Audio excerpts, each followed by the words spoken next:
Glória a Deus. Podeis assentar, irmãos, Deus abençoe. É um prazer estar aqui mais uma vez.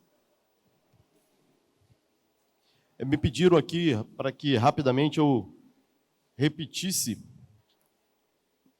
quais são os temas que a gente aborda na clínica, né? Da clínica regular. Ela começa amanhã. E é mais ou menos o formato que nós estamos tendo aqui, com a diferença que as pessoas, todas elas, obrigatoriamente passam por um atendimento individual. E o que é esse atendimento?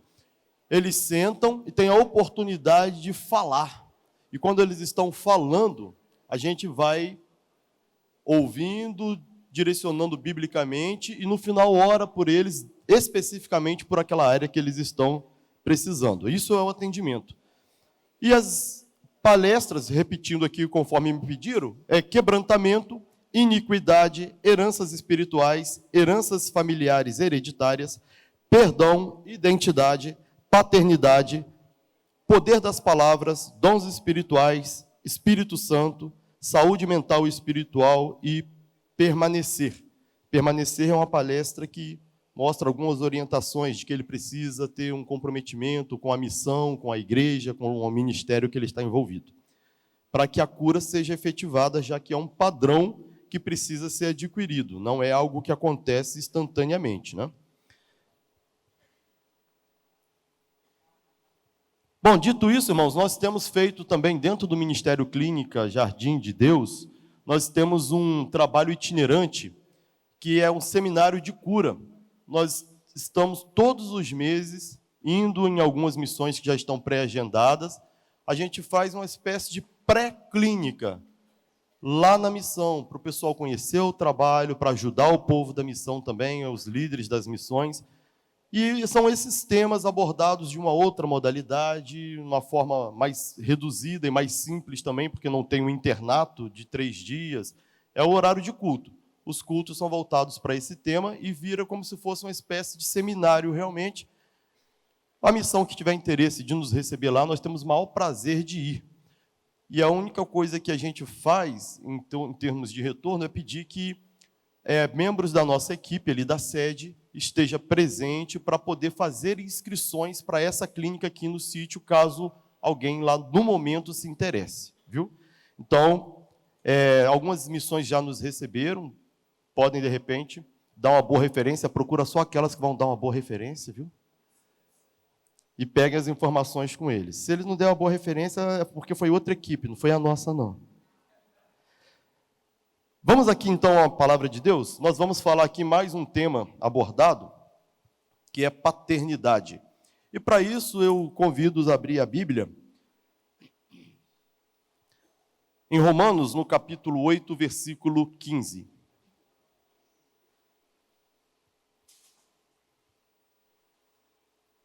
Romanos 8, 15.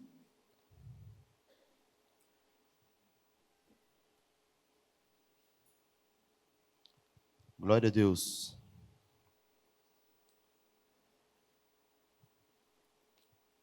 Paulo escreve assim aos Romanos: pois não recebestes o espírito de escravidão para outra vez estardes em temor, mas recebestes o espírito de adoção, pelo qual clamamos, Abba, Pai. Amém. Nós vamos falar sobre paternidade, abordando, é um tema muito amplo, seria impossível abordá-lo aqui, esgotá-lo aqui em uma única mensagem.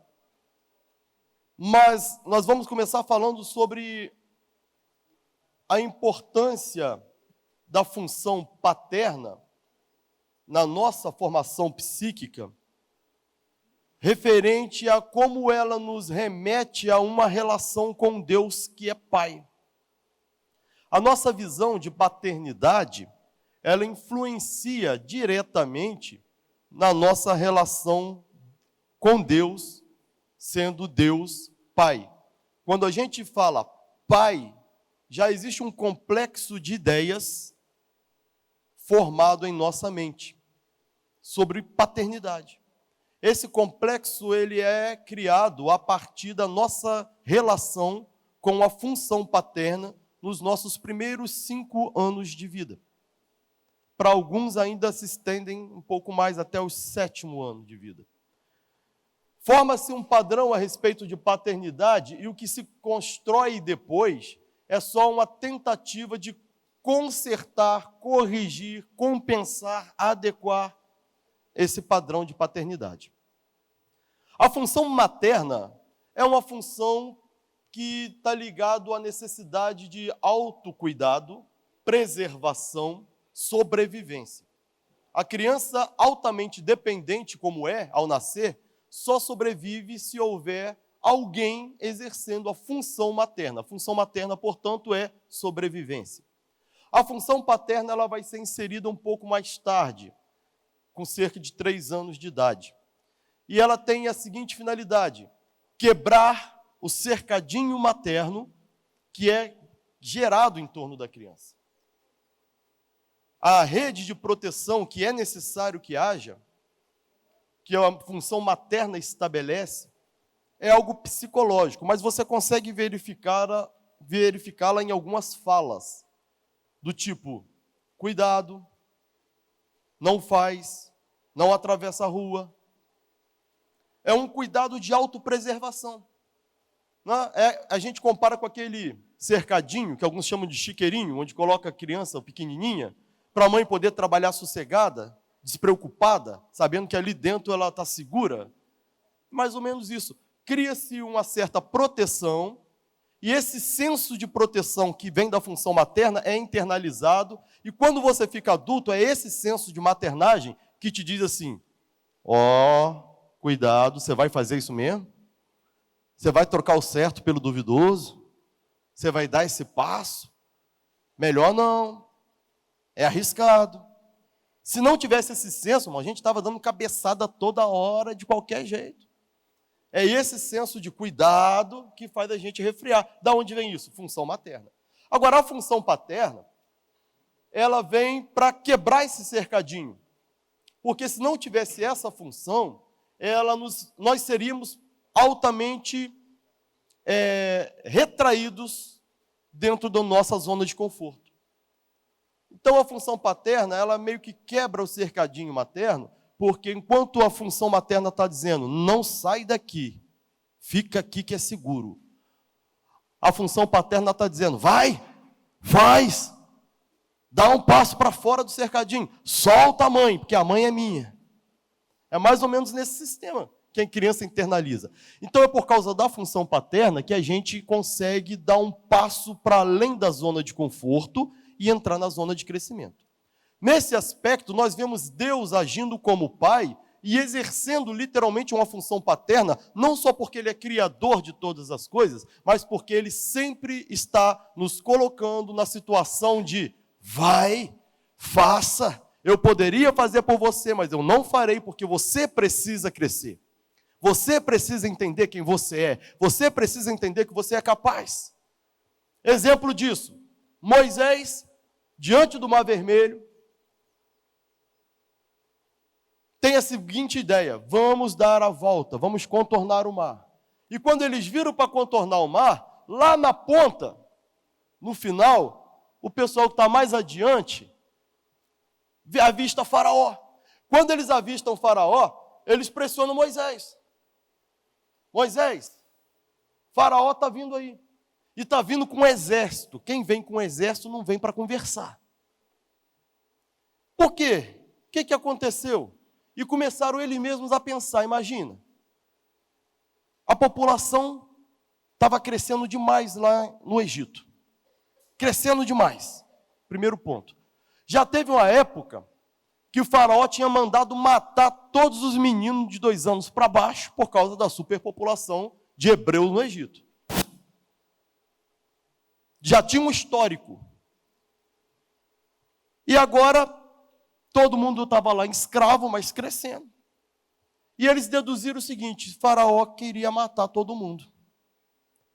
E nada melhor do que usar Moisés, porque Moisés é hebreu, ganha a nossa confiança, mas nós não podemos nos esquecer que Moisés é filho da filha de Faraó. Então Moisés deve estar de comum acordo, tirou a gente de lá, do Egito, para ser exterminado no deserto. Olha que plano perfeito. Que aqui no deserto não precisa sepultar, aqui no deserto não vai contaminar a terra, não vai ter matança lá no Egito. Está tudo combinado. Faz sentido. E aí, com esse espírito, é que eles pressionam Moisés, dizendo: Moisés, é por falta de túmulo no Egito que nos trouxe para morrer no deserto. Várias vezes Moisés é pressionado dessa forma. Agora imagina, não era um homem, não eram 10, era uma nação. Uma nação de homens que, vendo seu filhinho de 3 anos, 4 anos, que sabendo que ele ia morrer, imagina a ira, irmão, de pensar assim: fui enganado e botei minha família nessa situação. Eu imagino que eles chegaram para Moisés e falaram: Moisés, nós vamos morrer, mas você vai morrer primeiro. Nós mesmos vamos te matar.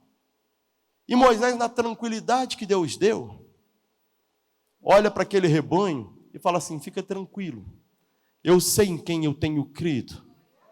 O Deus que me mandou aqui vai achar essa solução. E aí Moisés vai lá para Deus e fala: Deus, Faraó arrependeu, o plano deu errado. O plano falhou, o plano era a gente sair, até aqui deu certo, arrependeu, falhou. Qual é o plano B? Deus, o que eu faço agora? Só estou aqui seguindo ordem, só fiz o que o Senhor mandou. Então me fala aí qual é o plano B. Aí Deus olha para ele e fala assim: por que clamas a mim? Em outras palavras por que você está me chamando? Por que você está trazendo esse problema para mim? Imagina, Moisés pega o celular espiritual e liga lá para Deus. Deus, deu ruim, o plano falhou, deu errado aqui, Moisés. O povo quer me matar agora, o faraó arrependeu, o que eu faço? Aí Deus fala: sei lá, se vira. Por que você me ligou? Não era para ter me ligado, não. Era mais ou menos nesse esquema. Aí Deus diz para ele: Moisés, por que clamas a mim? Diga o povo que marche, toca nas águas, faz alguma coisa, o que você fizer aí eu assino embaixo. E quando Moisés toca e o mar se abre, todo mundo passa e comemora, vibra, o mar fecha, mata Faraó e tudo acontece. Eu imagino lá no céu Deus batendo palma e dizendo: agora sim você entendeu de quem você é filho. Agora sim você entendeu que você pode. Quem está debaixo da minha direção, a quem eu dei o cajado, a quem eu dei a autoridade, pode, porque eu assino embaixo. Você entendeu isso? Você entendeu que você tem um cajado que não foi dado por homem, foi dado por Deus? E aquilo que você determinar em prol do reino de Deus, Deus assina embaixo?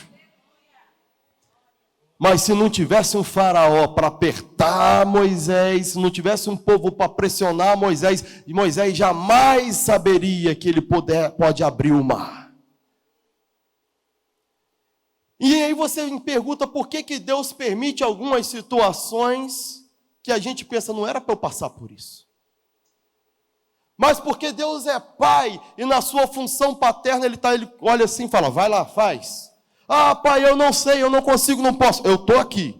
Se precisar, eu estou aqui para te apoiar. Mas quem vai fazer é você. Vai e faz. Porque assim como eu posso, eu faço, eu sou, você é a minha imagem e semelhança. É parecido comigo, eu restituí. Eu dei a você a minha autoridade. Então, você pode, você faz, você é capaz. Você pode tudo naquele que te fortalece. Função paterna. Você não vê Deus entrando, na maioria das vezes, na guerra para resolver coisa que ele poderia resolver sozinho com um estalar de dedo. Mas ele diz para o povo: vai, avança, conquista, faz. E o que você vai fazer? Eu vou ficar daqui, garantindo a sua vitória. Mas eu preciso que você faça. Função paterna. Mas olha só que interessante.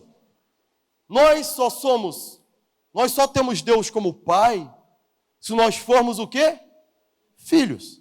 Não existe pai sem filho. É por isso que na composição de Deus existe uma trindade.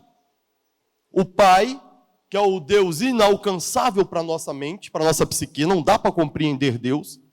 Por mais que você leia, busque, nas Escrituras, a explicação, a completude, a totalidade de Deus não dá para se alcançar.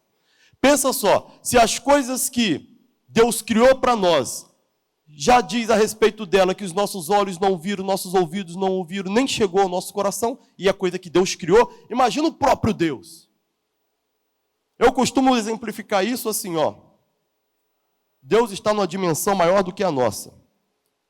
Então, se você pegar uma folha de papel, colocar aqui, e pegar essa garrafa, colocar em cima da folha de papel, você tem a folha de papel, olhando daqui de onde eu estou, ela é bidimensional. A garrafa é tridimensional. Se eu coloco um objeto tridimensional em cima de um objeto que é bidimensional, e eu perguntasse para quem mora dentro da folha de papel, como que é uma garrafa? Sabe o que ela ia me responder? A garrafa é um círculo. Porque da folha de papel, a única coisa que dá para se pegar da garrafa é o fundo. Não dá para compreender o restante. Imagina Deus que não vive na terceira dimensão, numa dimensão muito acima da nossa.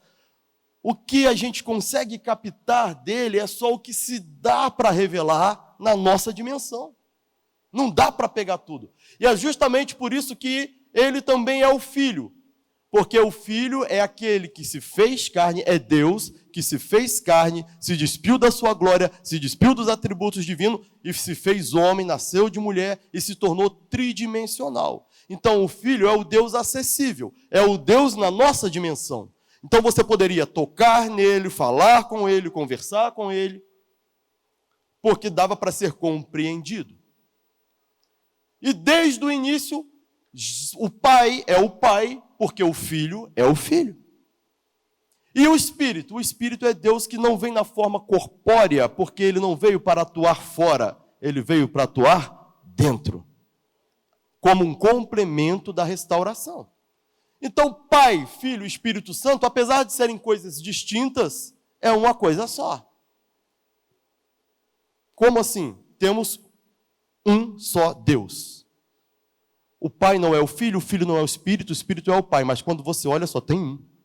E a melhor forma de você entender isso é o homem, que foi feito à imagem e semelhança de Deus. Eu tenho corpo, alma e espírito. Corpo me liga ao mundo físico. Alma me liga ao plano horizontal, relações humanas, sentimentos, afetos. Espírito me liga ao plano vertical. Você e Deus, você e o Espírito Santo, você e os anjos, você e os demônios. Funcionalmente são coisas distintas. A alma não é o corpo não é a alma não é o espírito não é o corpo. Mas quando você olha para cá, você não vê 3 Francis, você vê um Francis só.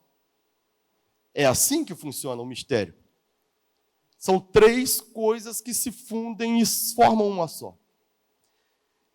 De sorte que Deus é Pai para que haja filhos. Deus é Pai porque existe filhos. Então, quando me refiro ao Deus Pai, eu estou me referindo a algo que não está na minha compreensão, mas que se fez compreender pelo Filho. E que se é revelado pelo Espírito a nós. É por isso que está escrito aqui, ó, o mesmo Espírito testifica no nosso espírito de que somos filhos de Deus. Então, falar sobre a paternagem para tentar entender o Deus Pai é só aquilo que se dá para revelar. E o que se dá para revelar é que ele está sempre dizendo, faça, vá, avante, prossiga, até o final. Eu garanto a vitória, mas é você que vai fazer. É o que se dá para revelar. É mais importante, então, não querer entender como funciona Deus, porque seria impossível. É mais importante nós entendermos como que funciona ser filho, para termos uma relação com Deus. Paternidade, aprender sobre paternidade é aprender a ser filho. E aqui, eu poderia falar N coisas sobre isso, né? Mas o grande exemplo de filho de Deus é Jesus. E ele, como eu disse ontem, ao morrer na cruz do Calvário, ele me toma o lugar de pecador, e me dá o lugar de filho de Deus. Por isso está escrito assim, a todos quanto o receberam, olha a condição aí, a todos que o receberam, deu-lhes o poder de serem feitos filhos de Deus. Então aquela história de que todo mundo é filho de Deus, não é bem assim. Ela está aberta a todos, mas só é filho, ou seja, só há paternidade de Deus se você recebe o Filho em você.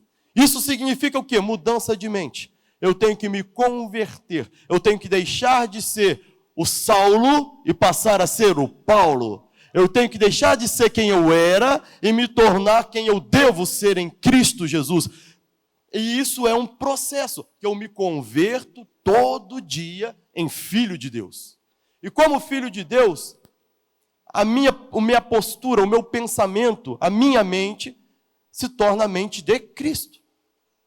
Paulo disse, não vos conformeis com esse mundo, ou seja, toda a experiência de paternidade que você teve é herança desse mundo, herança da sua função paterna, da sua função materna, da sua família, mas você tem que deixar de se moldar a essa forma, por melhor que ela seja.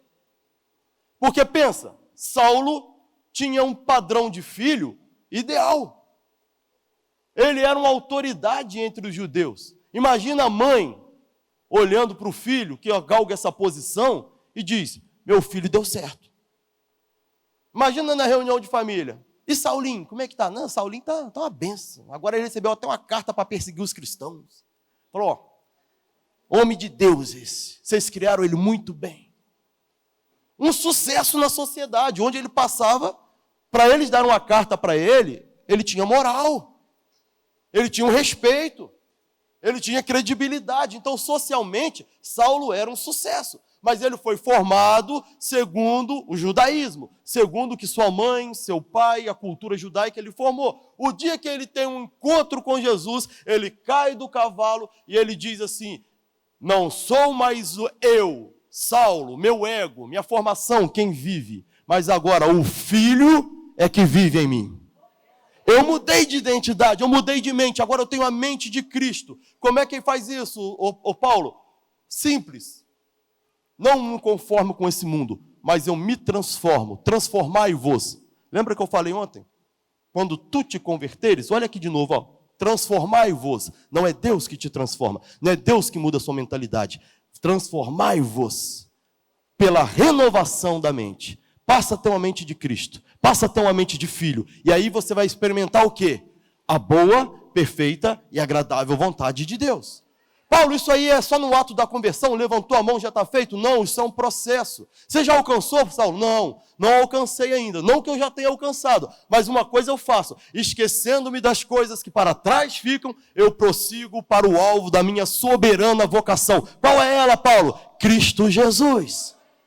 Tornar-me filho. Tudo está ligado a uma mudança de mente, porque o papel da porta aberta, Deus já fez. O caminho, a verdade, a vida, a porta, já foi liberada. O véu que separava, não separa mais. Mas aqueles que receberem esse lugar de filho em sua mente, se torna herdeiro de Deus e co-herdeiro de Cristo. E aí vamos no versículo que diz assim, não recebestes o espírito de escravidão, para estardes outra vez em temor, mas recebeste o espírito de adoção, e esse sim, é por ele que nós clamamos, Abba, Pai. Dois espíritos, espírito de escravidão versus espírito de adoção. Essa é a grande transformação. O povo que saiu do Egito não entrou na terra prometida, por quê? Não conseguiu fazer a mudança de mente. Quando chegou as vésperas de tomar posse da terra, ao chegar o relato dos espias, o povo preferiu não avançar. Ué, mas eu achei que Deus ia dar a terra, tem que lutar? E vou te falar, o povo lá é grande, hein? Nós somos como gafanhoto perante eles. Só 2 falaram, não, a terra é boa, e o Deus que mandou a gente ir garante a vitória. Aí o que a maioria fez? Não, eu não quero não. Aí o que acontece? Vão voltar.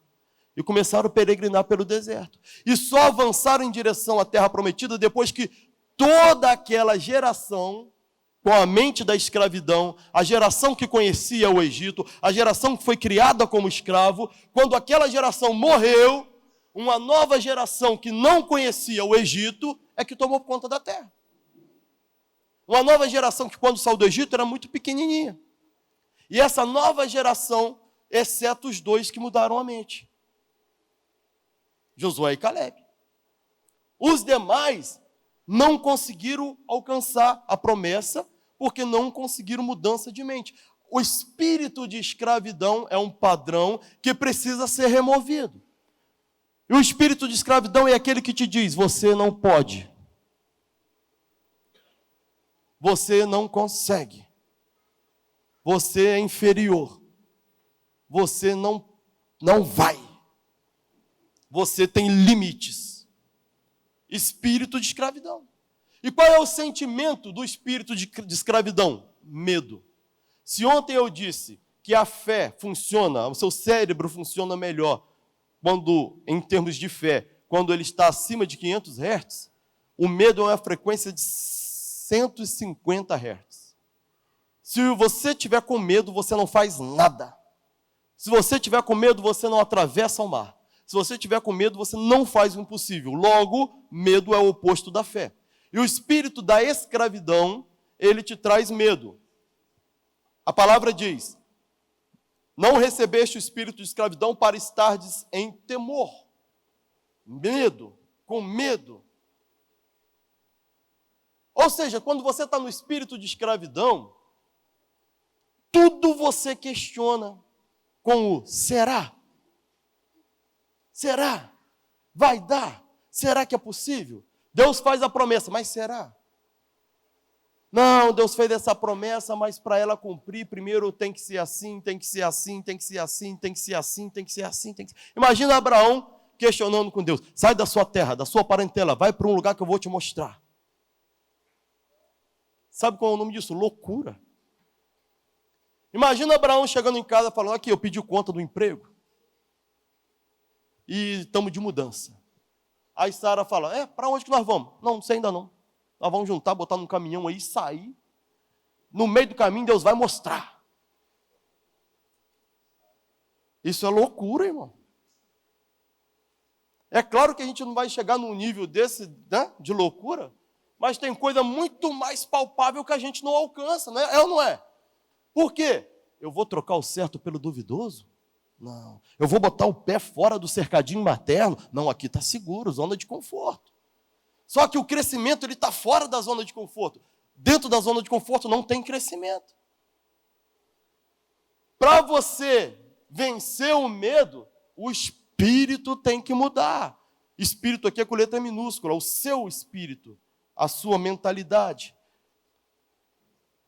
Onde impera medo, não tem lugar para o sobrenatural. Porque quem move o sobrenatural é a sua mente. Pedro, quando viu Jesus andando sobre as águas, ele falou assim, mestre, é tu mesmo? Manda eu ir ter contigo.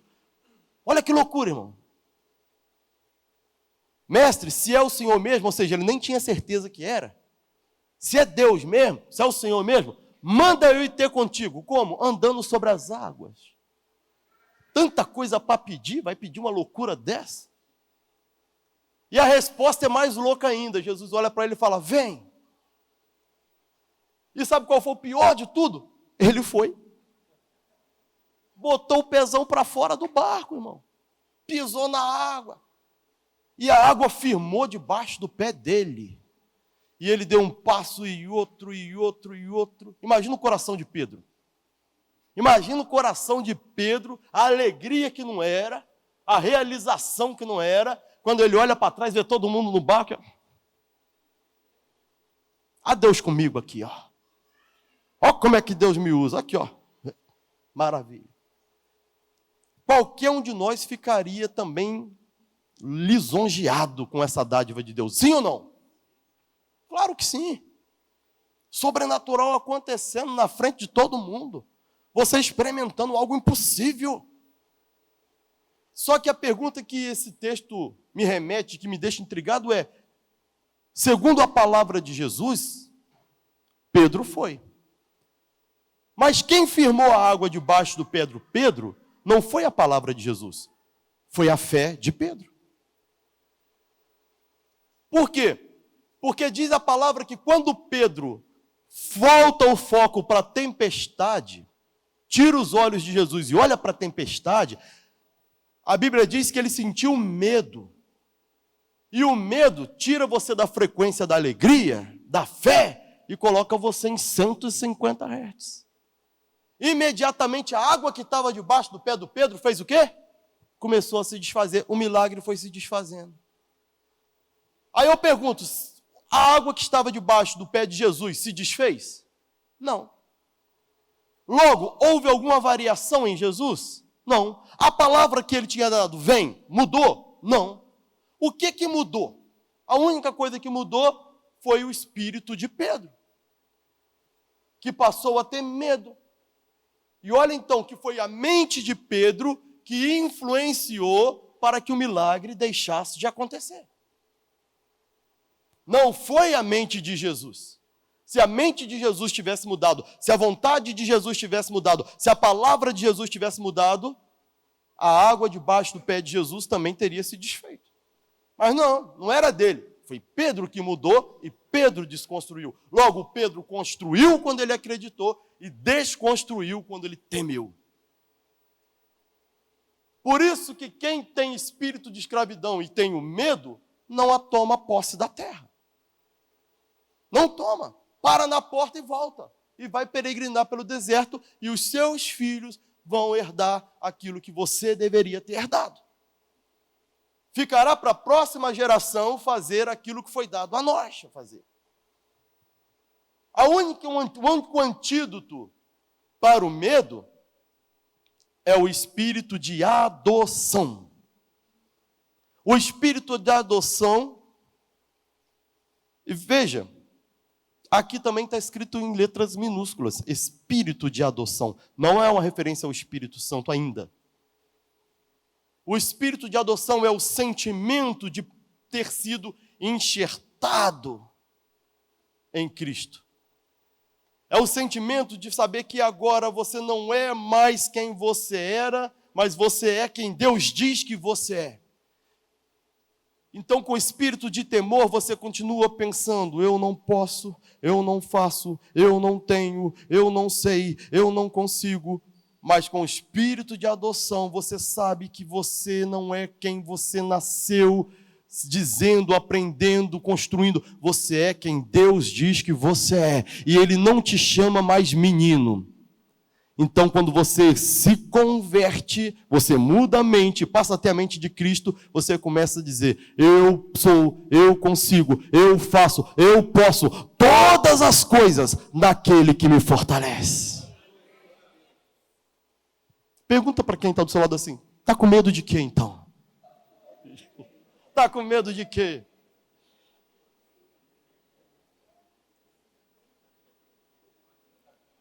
Como aqui é espírito com letra minúscula, sou eu.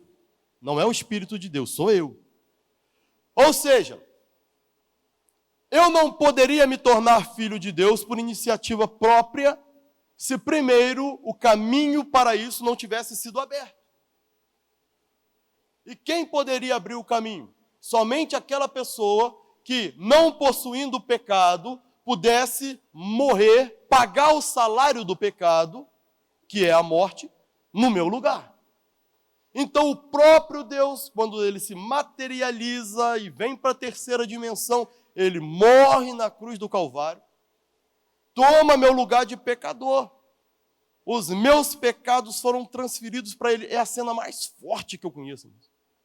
Jesus, ele foi como ovelha muda levada ao matadouro. Isso quer dizer que ele não reclamou dos espinhos, os cravos nas mãos, os espinhos na testa, os cravos nos pés, a lança.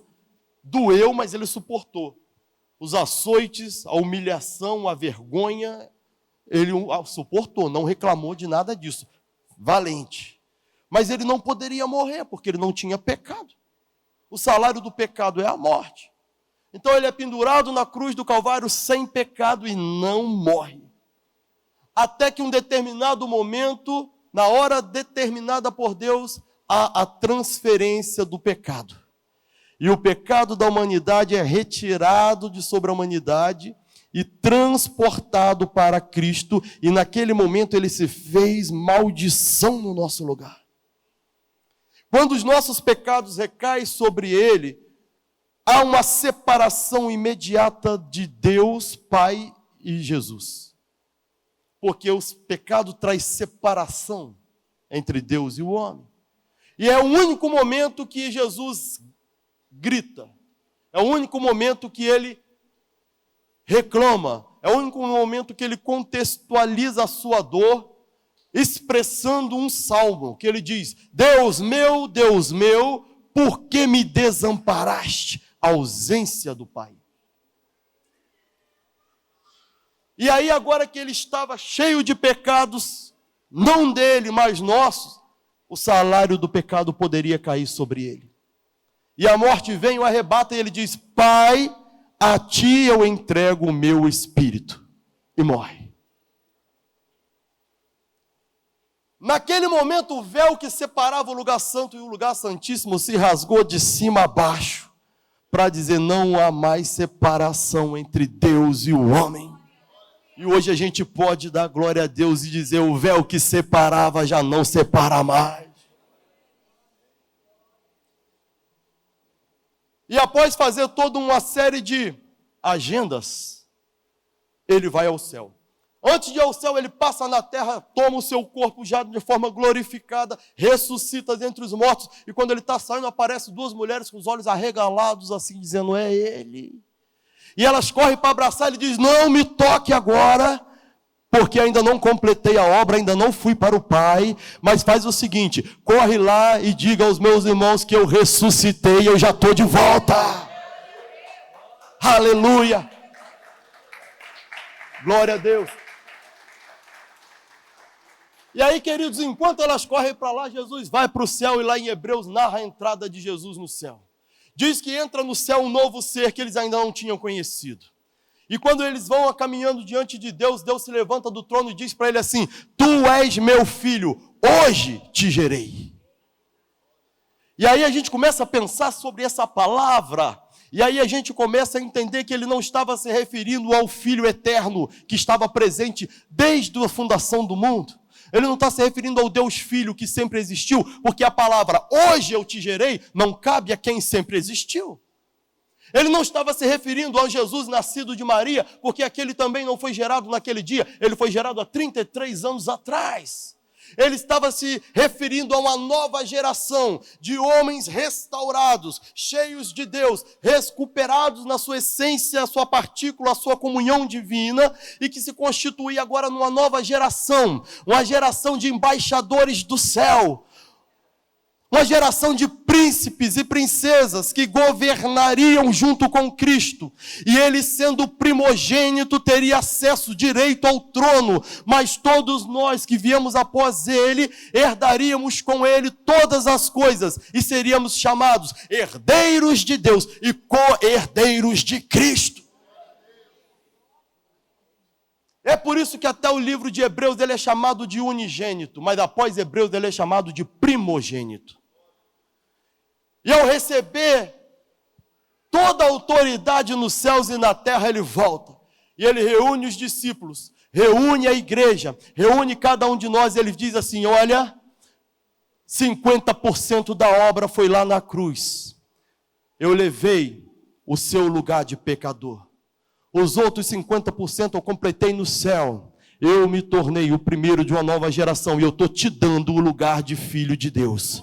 Se vocês transformarem a sua mente conforme a minha, forem como eu for, andar como eu andei, fazer o que eu fiz, vocês farão as mesmas obras que eu faço e ainda farão maiores do que essa.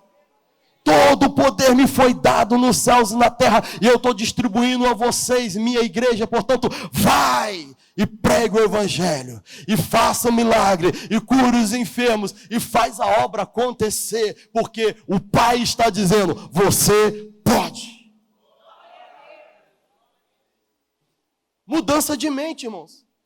É você se acordar todo dia de manhã e pensar: Deus é criador de todas as coisas. Eu sou o filho de Deus, eu tenho o poder de criar. Eu não crio um mundo de novo, mas eu crio o meu mundo. Portanto, eu declaro a partir de agora, o meu dia já está abençoado. Por onde eu passar, a bênção vai me acompanhar. Hoje vai ser o dia de vitória. Hoje vai ser um dia de bênção. Hoje vai ser dia de poder. O culto hoje vai ser tremendo. E aí você tem que criar isso e sustentar. Não dá para você criar isso de manhã, pegar o carro, sair, no primeira fechada de trânsito, você desfazer tudo. No primeiro problema que alguém traz para você, Senhor, eu quero chutar o balde. Não dá mais. Mas a gente tem que manter a frequência acima de 500 Hz, irmãos. Sabe o que é isso? É 1000 cair ao teu lado, 10.000 à sua direita, mas você está inatingível. Sabe o que é isso? É você andar pelo vale da sombra da morte. Sabe o que é vale da sombra da morte? Tem morte ali, tem morte aqui, tem morte aqui, tem morte aqui, tem morte aqui, tem morte aqui. Estou no vale da sombra da morte, mas por dentro, não tem medo, não temerei a mal algum, porque tu estás comigo. Isso significa que onde você entra é Jesus entrando também, onde você chega é Jesus chegando, onde você fala é Jesus falando, onde você impõe a mão é Jesus fazendo. É a obra do Senhor que nos foi designada para dar continuidade às mesmas obras e ainda maiores. Só que exige mudança de mente. Todos quanto receberam, deu-lhes o poder de ser filho de Deus. É um processo. É um processo que eu tenho que ir trabalhando em mim todos os momentos, todo dia. Por isso que a Bíblia fala, vigia. E você pensa, vigiar é só com demônio? Não, vigia com o que você está sentindo. O que você está sentindo aí agora? Porque a frequência do reino é paz, alegria e gozo, satisfação. Justiça é isso. Justiça, você está justiçado, você está sentindo realizado, satisfeito. Então a gente pode sintetizar tudo isso em gratidão. Analisa o seu sentimento agora. O que você está sentindo? Porque o que toca o mundo espiritual é o que você sente, não é o que você fala. A boca fala do que o coração está cheio. Então, se você não estiver em paz, se você não estiver alegre, se você não estiver grato, você está fora da frequência do reino. E sabe onde você reina? No reino. O reino que vos foi preparado desde a fundação do mundo. E a gente imagina o reino de Deus só no porvir. Mas quando Jesus anunciou o reino de Deus, ele diz, é chegado. Então eu tenho que viver, ainda que rodeado pelo vale da sombra da morte, por dentro eu tenho que estar em paz. Qual é o nome disso? Fé. O nome disso é fé.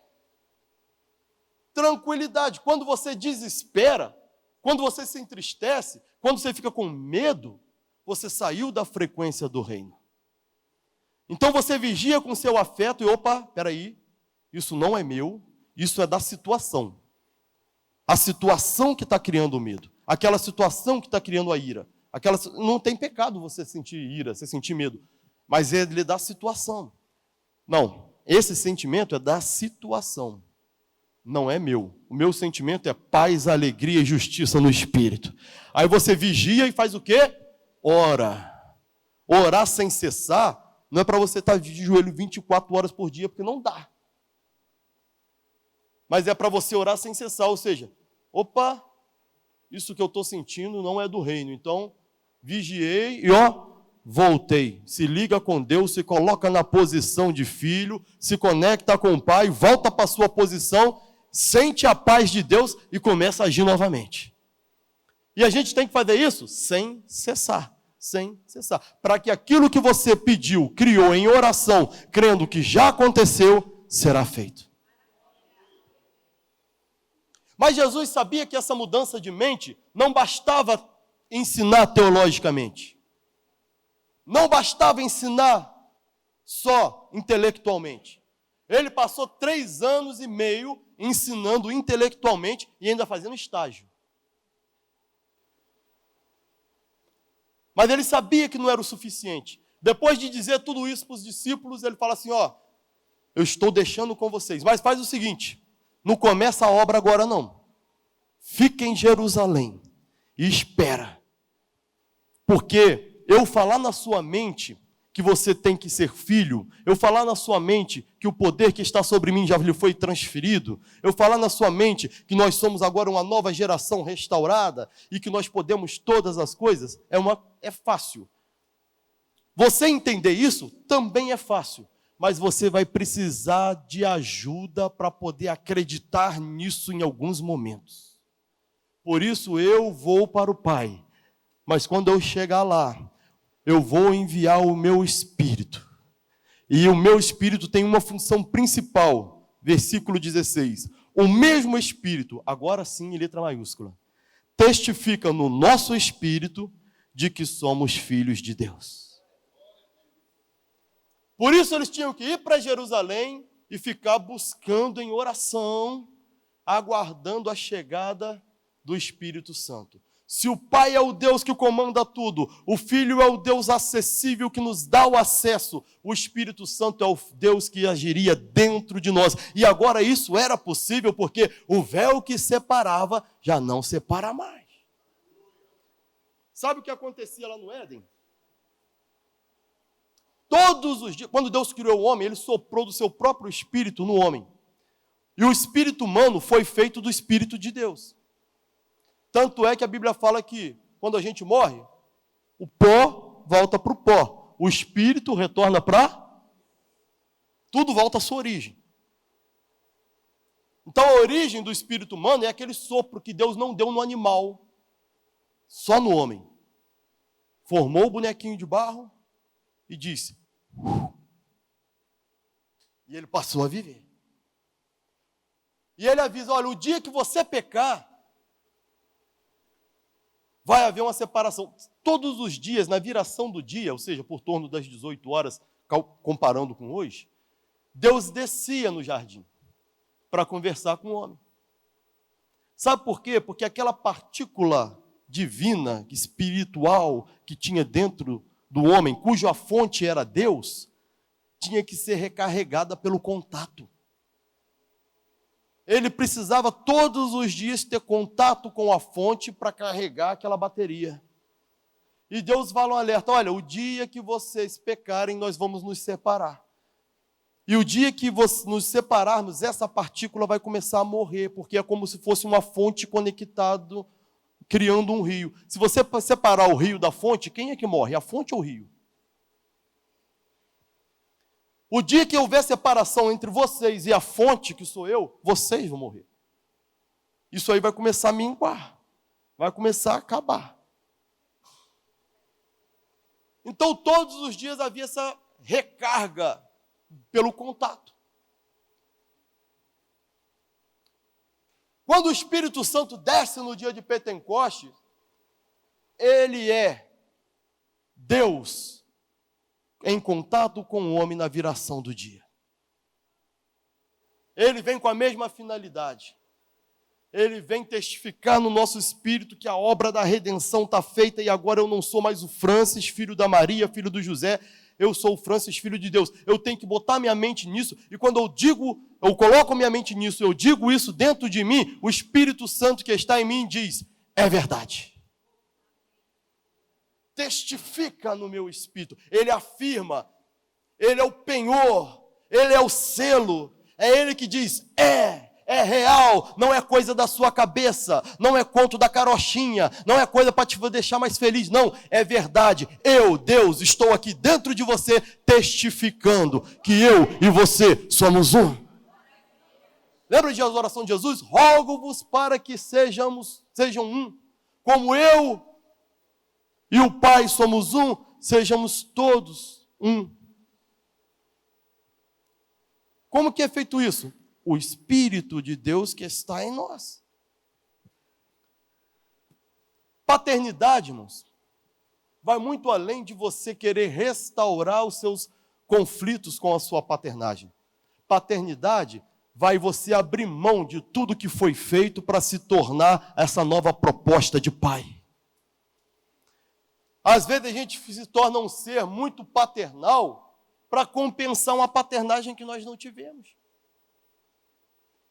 Às vezes a gente se torna um ser muito duro, muito fechado, com palavras mais agressivas, para poder reproduzir uma paternagem que até hoje a gente faz falta.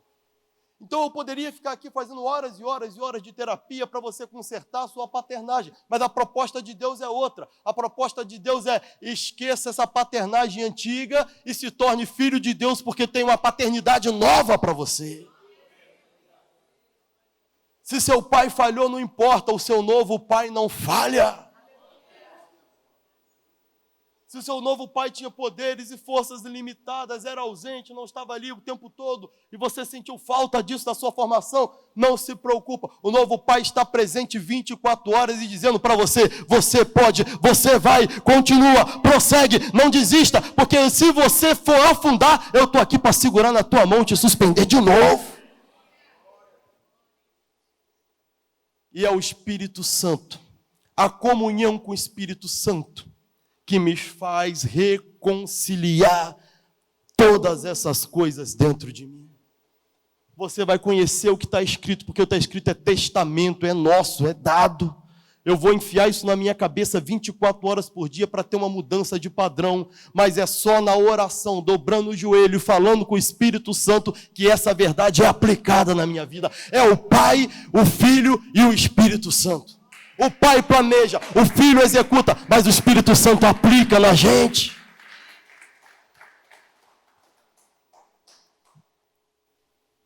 Tudo que você precisa sobre paternidade já te foi dado. O que necessita? Mudança de mente. E a mudança de mente vem pela palavra de Deus. E o que é que você precisa além da mudança de mente que vem pela palavra de Deus? Oração, comunhão com o Espírito Santo. Preocupa só isso, conhecer o que Deus diz a seu respeito e orar para que o Espírito testifique isso, e você se tornará, assim como Jesus, invencível na realização dessa obra que Ele te chamou, te designou, e o cajado está na sua mão. Você pode repetir comigo? Glória a Deus. Eu tenho um Pai. Vamos ficar de pé?